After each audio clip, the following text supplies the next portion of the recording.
Hello foodies, welcome to guys kitchen. ಇವತ್ತು ಮತ್ತೊಂದು recipe. ಇದು ಬಂದು ಸಬ್ಬಕ್ಕಿ, ನೈಲಾನ್ ಸಬ್ಬಕ್ಕಿ ಬರುತ್ತಲ್ಲ ಅದರಲ್ಲಿ ಮಾಡಿರ್ತಕ್ಕಂಥ ಉಪ್ಪಿಟ್ಟು ಅಥವಾ ಕಿಚಡಿ ಏನು ಬೇಕಾದರೂ ಹೇಳ್ಬೋದು. ತುಂಬ ಟೇಸ್ಟಿಯಾಗಿರುತ್ತೆ, ಹಾಗೆಯೇ ಮಾಡೋದು ಕೂಡ ಅಷ್ಟೇ ಸುಲಭ. ತುಂಬ ಅಂದರೆ ಈ ನೈಲಾನ್ ಸಬ್ಬಕ್ಕಿ ಇರ್ಬೋದು ಅಥವಾ ನಾರ್ಮಲ್ ಸಬ್ಬಕ್ಕಿ ಇರ್ಬೋದು, ಸ್ಟಿಕ್ಕಿ ಆಗುತ್ತೆ ಅಂತ, ಅಂಟುತ್ತೆ ಅಂತ ಒಂದು ಭಯ ಇರುತ್ತಲ್ಲ, ಅದೇನೂ ಆಗೋದಿಲ್ಲ. ಮಾಡೋ ಮೆಥಡ್ನ ಕರೆಕ್ಟಾಗಿ ನೀವು ಕೂಡ ಫಾಲೋ ಮಾಡಿ, ನಿಮಗೂ ಇಷ್ಟೇ ರುಚಿಯಾದಂಥ, ಇಷ್ಟೇ ಪರ್ಫೆಕ್ಟಾಗಿರ್ತಕ್ಕಂಥ ಒಂದು ಕಿಚಡಿನ ಮಾಡ್ಕೊಬೋದು. ಬನ್ನಿ ತಡ ಮಾಡದೆ ರೆಸಿಪಿ ಹೇಗೆ ಮಾಡೋದಂತ ನೋಡ್ಕೊಳ್ಳೋಣ. ಒಂದು ಪ್ಯಾನ್ಗೆ 1 ಟೇಬಲ್ ಸ್ಪೂನಷ್ಟು ಎಣ್ಣೆ ಹಾಕ್ಕೊಂಡು, ಸಾಸಿವೆ ಮತ್ತು ಜೀರಿಗೆ ಎಲ್ಲನೂ ಹಾಕ್ಕೊಂಡಿದ್ದೀನಿ.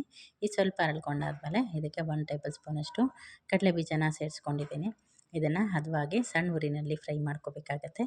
ಕಡಲೆಬೀಜ ಸ್ವಲ್ಪ ಫ್ರೈ ಆಗಿದ್ದಾದಮೇಲೆ ಇದಕ್ಕೆ 1/4 ಸ್ಪೂನಷ್ಟು ಕಡಲೆಬೇಳೆ, ಹಾಗೆ 1/2 ಸ್ಪೂನಷ್ಟು ಉದ್ದಿನಬೇಳೆ ಎರಡನ್ನೂ ಸೇರಿಸ್ಕೊಂಡಿದ್ದೀನಿ.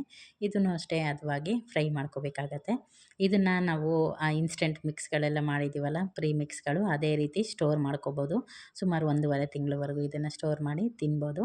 ನೋಡಿ, ಈಗ ಹೆಚ್ಚಿರ್ತಕ್ಕಂಥ ಹಸಿಮೆಣಸಿನ್ಕಾಯಿ ಹಾಕಿ ಕರಿಬೇವನ್ನ ಸೇರಿಸ್ಕೊಂಡಿದ್ದೀನಿ. ನೀವು ಪ್ರೀ ಮಿಕ್ಸ್ ಮಾಡಿಕೊಂಡು ಸ್ಟೋರ್ ಮಾಡೋದಾದರೆ ಈ ರೀತಿ ಸಣ್ಣದಾಗಿ ಹೆಚ್ಕೊಂಡು ಇದನ್ನು ಚೆನ್ನಾಗಿ ಕ್ರಿಸ್ಪ್ ಆಗೋವರೆಗೂ ಫ್ರೈ ಮಾಡ್ಕೋಬೇಕಾಗತ್ತೆ.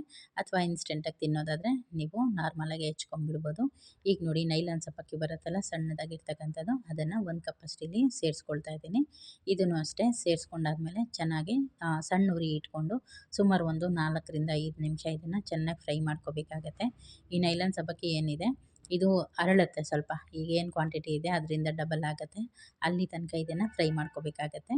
ಇದ್ರ ಜೊತೆಗೇ ನೋಡಿ, ಒಂದು ಪಿಂಚಷ್ಟು ನಾನಿಲ್ಲಿ ಲೆಮನ್ ಸಾಲ್ಟನ್ನು ಸಹ ಸೇರಿಸ್ಕೊಂಡಿದ್ದೀನಿ. ನಿಮ್ಮ ಅಂದರೆ ಪ್ರೀ ಮಿಕ್ಸ್ ಮಾಡಿ ಇಟ್ಕೊಳ್ಳೋದಾದರೆ ಇದನ್ನು ಸೇರಿಸ್ಕೊಳ್ಳಿ, ಅಥವಾ ಫ್ರೆಶ್ಶಾಗಿ ನಿಂಬೆ ರಸನೂ ಸಹ ಹಾಕ್ಕೊಬೋದು ನೀವು. ನಂತರ 1 ಪಿಂಚಷ್ಟು ಇಲ್ಲಿ ಅರಿಶಿನ ಪುಡಿನೂ ಹಾಕ್ಕೊಂಡಿದ್ದೀನಿ. ಇದನ್ನೆಲ್ಲ ಈಗ ಒಂದು 5 ನಿಮಿಷ ಚೆನ್ನಾಗಿ ಹುರ್ಕೋಬೇಕಾಗತ್ತೆ.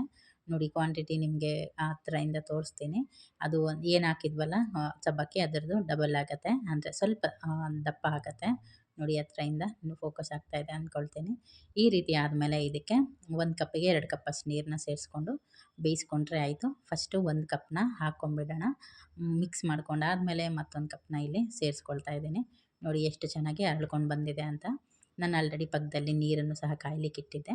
ನೋಡಿ, ಇದರಲ್ಲಿ ಈರುಳ್ಳಿ ಬಳಸಲ್ಲ, ಬೆಳ್ಳುಳ್ಳಿ ಬಳಸಲ್ಲ. ಯಾರೆಲ್ಲ ಉಪವಾಸ ಮಾಡ್ತಿರಲ್ಲ ಆ ಟೈಮಲ್ಲಿ ಯಾವಾಗಲೂ ಉಪ್ಪಿಟ್ಟು ಅವಲಕ್ಕಿ ಅಲ್ಲದೇ ಇದನ್ನು ಸಹ ನೀವು ಯೂಸ್ ಮಾಡ್ಕೋಬೋದು.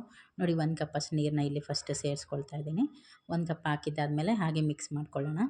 ಮಿಕ್ಸ್ ಮಾಡಿ ಇದಕ್ಕಿನ್ನು ನಾವು ಉಪ್ಪನ್ನು ಸೇರಿಸ್ಕೊಂಡಿಲ್ಲ, ಹಾಗಾಗಿ ರುಚಿಗೆ ತಕ್ಕಷ್ಟು ಉಪ್ಪನ್ನು ಸೇರಿಸ್ಕೋಬೇಕಾಗತ್ತೆ.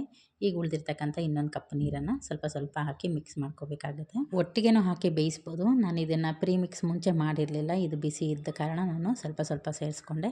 ಈ ರೀತಿ ನೋಡಿ, ಒಂದು 3 ನಿಮಿಷ ಬೆಂದಾದಮೇಲೆ ಮುಚ್ಚಳ ಮುಚ್ಚಿ ಬೇಯಿಸ್ಕೊಳ್ಳಿ. ಅದಾದಮೇಲೆ ಒಮ್ಮೆ ತೆಗೆದುಬಿಟ್ಟು ಮಿಕ್ಸ್ ಮಾಡಿ ಸ್ವಲ್ಪ ಕೊತ್ತಂಬರಿ ಸೊಪ್ಪು ಹಾಕಿ ಮತ್ತೊಂದು 2ರಿಂದ 3 ನಿಮಿಷ ಬೇಯಿಸ್ಕೊಂಡ್ರೆ ಈ ಸಬ್ಬಕ್ಕಿ ಉಪ್ಪಿಟ್ಟು ಅನ್ನೋದು ರೆಡಿ ಆಗುತ್ತೆ. ನೀವು ಸಹ ಮಾಡ್ಕೊಳ್ಳಿ. ರೆಸಿಪಿ ಹೇಗಾಗಿತ್ತು ಅಂತ ಕಮೆಂಟ್ ಮಾಡೋದನ್ನ ಮರಿಬೇಡಿ. Thank you.